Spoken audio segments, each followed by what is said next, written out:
बहुत स्वागत है आपका। आज हम आपके बीच में उपस्थित हैं। पृथ्वी पर दोनों ही गोलार्धों में दिन और रात की अवधि किस प्रकार से परिवर्तित होती है इसके साथ। यूं तो जब अगर हमसे कोई पूछता है दिवस कितने का अवधि क्या होता है तो हम उसे कह देते हैं 24 घंटे।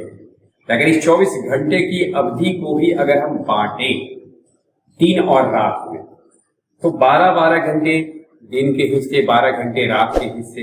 लेकिन ऐसा होता नहीं है। हम महसूस करते होंगे दिन कभी लंबी, कभी रात छोटी, कभी दिन छोटी, दिन बहुत छोटा, रात लंबी होती।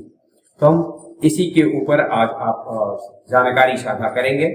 सबसे पहले दिन और रात की जो अवधि है इसके लिए उत्तरदायी क्या होगा।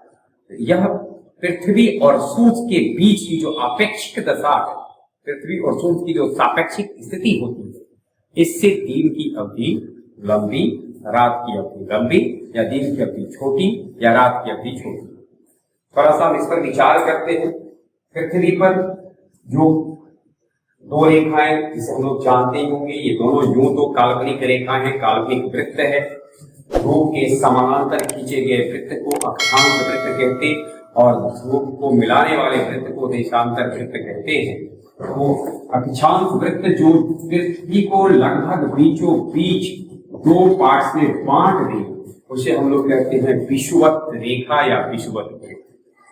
जो पृथ्वी को स्पष्ट दो पार्ट से बढ़ता है। इससे ऊपर का पार्ट उत्तरी गोलार्ध, इससे नीचे का पार्ट दक्षिणी गोलार्ध कहलाता है। अब उसके बाद हम आगे बढ़ते हैं तो इसमें तो अनेक रेखाएं हैं, लेकिन जो रेखा महत्वपूर्ण स्थान रखता है, जो विशेष प्रकार का कटिबंध बनाता है, तो उसमें से एक है 23.5 डिग्री उत्तरी अक्षांश रेखा और दूसरा है 23.5 डिग्री दक्षिणी अक्षांश रेखा। 23.5 डिग्री उत्तरी अक्षांश रेखा को हम लोग कर्क रेखा कहते हैं, 23.5 डिग्री दक्षिणी अक्षांश रेखा को मकर रेखा कहते हैं।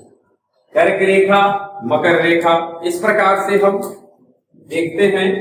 कर्क रेखा पर सूर्य की स्थिति, मकर रेखा पर सूर्य की स्थिति और विषुवत वृत्त पर सूर्य की स्थिति। तो सूर्य और यानी अब इस तीन रेखा पर आ गए। कर्क रेखा ध्यान से देखते 23.5 डिग्री उत्तरी अक्षांश रेखा, 0 डिग्री विषुवत रेखा, 23.5 डिग्री एस दक्षिणी अक्षांश रेखा, अक्षांश वृत्त जिसे मकर रेखा कहते हैं। कर्क, विषुवत और मकर, इसी के बीच सूर्य की स्थिति सामान्यतः रहती है। धरती से सूर्य धरती के पटल पर लंबवत उत्तरी गोलार्ध में चमकते हैं। कर्क रेखा पर, बिल्कुल कर्क रेखा पर लंबवत चमकते हैं 21 जून की तारीख। स्वाभाविक लंबवत चमकने के कारण 21 जून को उत्तरी गोलार्ध में सबसे लंबा दिन और सबसे छोटी रात। 21 जून के बाद सूर्य का जाना कहते हैं, सूर्य का गमन धीरे धीरे धीरे कर्क रेखा से मकर रेखा की ओर, यानी एक आदि स्टेशन, अगला स्टेशन है जहां जाना है वह है मकर रेखा। धीरे धीरे धीरे 23 सितंबर की जब स्थिति आती है तो सूर्य पृथ्वी के विषुवत रेखा पर लंबवत चमकते हैं 23 सितंबर को। उस दिन दोनों ही गोलार्धों में दिन और रात की अवधि बराबर 12-12 घंटे की हो जाती है। इसको विषुव बोलते हैं। विषुव शब्द का शाब्दिक अर्थ ही होता है बराबर बराबर। तो लगा दे विषुवत रेखा तो उसको दो बराबर भाग में बांटने वाली रेखा। तो विषुव शब्द का शाब्दिक अर्थ होता है इक्वल दिन हो। 23 सितंबर को उत्तरी गोलार्ध में, खासकर भारत में जहां रहते शरद ऋतु का सीजन रहता है, इसलिए उसे शरद विषुव के नाम से जानते हैं। 23 सितंबर को शरद विषुव। आगे बढ़िए, 23 सितंबर से आगे बढ़ते अक्टूबर, नवंबर, दिसंबर जाते जाते 22 दिसंबर को वही स्थिति आती है जब सूर्य देव पृथ्वी के मकर रेखा के ऊपर चमकते हैं, ऊपर लंबवत आ जाते हैं, अर्थात कंप्लीटली दक्षिणी गोलार्ध में चले आते हैं। यानी दक्षिणायन होते होते इस स्थिति में आते हैं कि वो बिल्कुल दक्षिणी गोलार्ध में चले जाते हैं। जब हम ठंड में सुबह उठकर हम अगर सूर्य को पूर्व दिशा में देखने की कोशिश करेंगे तो अनुभूति पाएंगे होगी हमें कि वो धीरे धीरे दक्षिण की ओर ही उदित होकर पश्चिम की ओर उधर उनका अस्त हो जाते हैं, और जो क्रांति वृत्त बनता है वो अपेक्षाकृत छोटा होता है। लेकिन जैसे जैसे ग्रीष्म काल आता है वैसे वैसे सूर्य उत्तरायण होते हैं और लंबा क्रांति वृत्त बनाते हुए वो पश्चिम की ओर जाते, इसलिए उत्तरी गोलार्ध में दिन की अवधि बड़ी होती है।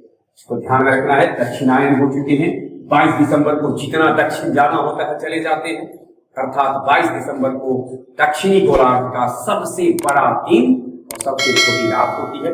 ठीक इसके विपरीत उत्तरी गोलार्ध में 22 दिसंबर को सबसे लंबी रात, सबसे छोटा दिन होता है। लौटेंगे जब यहां से, फिर 22 दिसंबर से लौटना शुरू करते हैं। लौटने के दौरान 21 मार्च को फिर पहुंच जाते हैं विषुवत रेखा, और उस समय भारत में बसंत ऋतु का दौर होता है। फिर दिन की अवधि रात की अवधि बराबर। 21 मार्च को हो गया बसंत विषु, तो विषु 2 ऋतु में, शरद में वसंत में, और फिर 21 जून को। इस प्रकार से 21 जून से अगर हम आज से शुरू करें, 21 जून से 23 सितंबर, 22 दिसंबर, 21 मार्च, 21 जून, इस तरह से देखें। 21 जून को सबसे उत्तरी गोलार्ध में लंबा दिन, छोटी रात। दक्षिणी गोलार्ध में ठीक उल्टा है। 23 सितंबर को दोनों बराबर, 21 मार्च को दोनों में ही बराबर, यानी दिन रात बराबर, और 22 दिसंबर को जब आप जाएं तो दक्षिणी गोलार्ध का सबसे लंबा दिन है, उत्तरी गोलार्ध का सबसे लंबी रात से महज संयोग कहें। 21 जून को जब हम कृष्ण संक्रांति मनाते हैं, कृष्ण संक्रांति अर्थात की सबसे ज्यादा गर्मी उत्तरी गोलार्ध में जिस दिन विशेष सूर्य के विकिरण से प्राप्त ऊर्जा उत्तरी गोलार्ध को प्राप्त होती है, उसकी बात हमने की।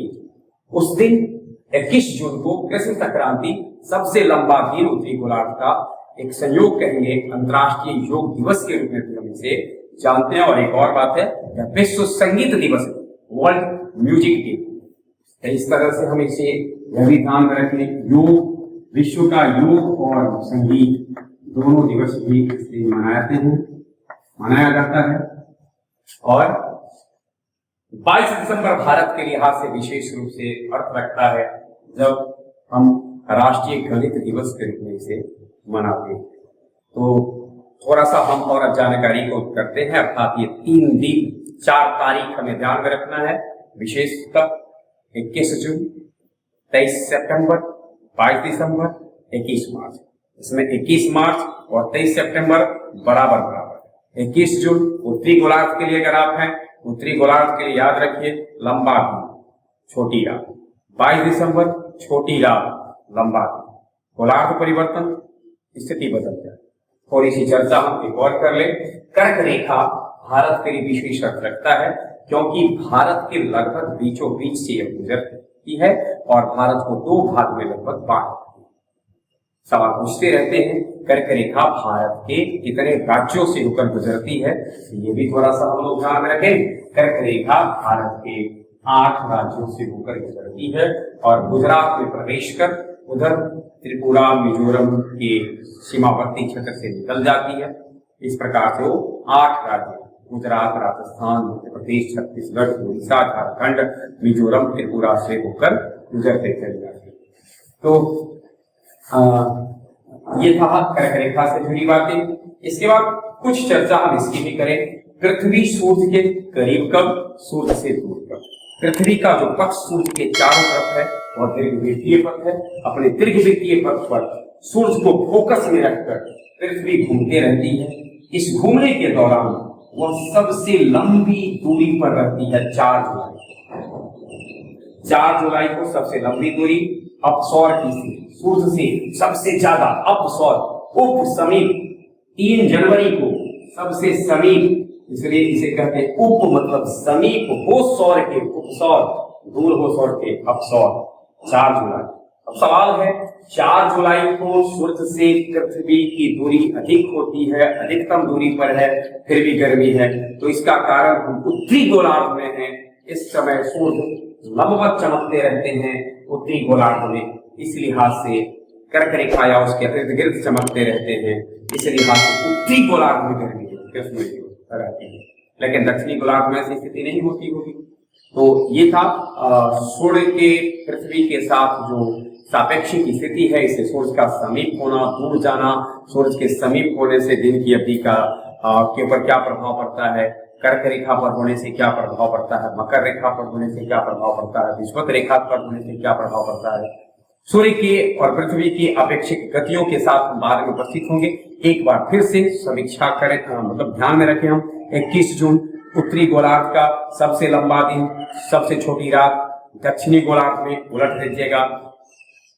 23 सितंबर दोनों ही गोलार्धों में दिन और रात की अवधि बराबर, सूर्य लंबवत चमकेंगे विषुवत रेखा पर, शरद विषुव, वसंत विषुव 21 मार्च को, 22 दिसंबर को सूर्य देव चमकेंगे मकर रेखा पर लंबवत, दक्षिणी गोलार्ध का सबसे लंबा दिन, सबसे छोटी रात। इस प्रकार से 21 जून, 23 सितंबर, 22 दिसंबर, 21 मार्च, ये 4 तारीख, और उसके बाद एक और 3 जनवरी, 3 जुलाई, 4 जुलाई, 3, 4, 34 के रूप में याद रखें। जनवरी जुलाई याद रखें, पहले 3 है तो 3 छोटका है, 4 बड़का है, इससे भी याद रखें 3 छोटा, इसलिए सूर्य और पृथ्वी के बीच की दूरी छोटी सबसे लघुतम, और सूर्य और पृथ्वी के बीच सबसे लंबी दूरी होती है 4 जुलाई को। 4 जुलाई 6 महत् संयोग एक और कहेंगे कि इस दिन हमारे विवेकानंद जी का पुण्यतिथि भी है। बहुत बहुत धन्यवाद।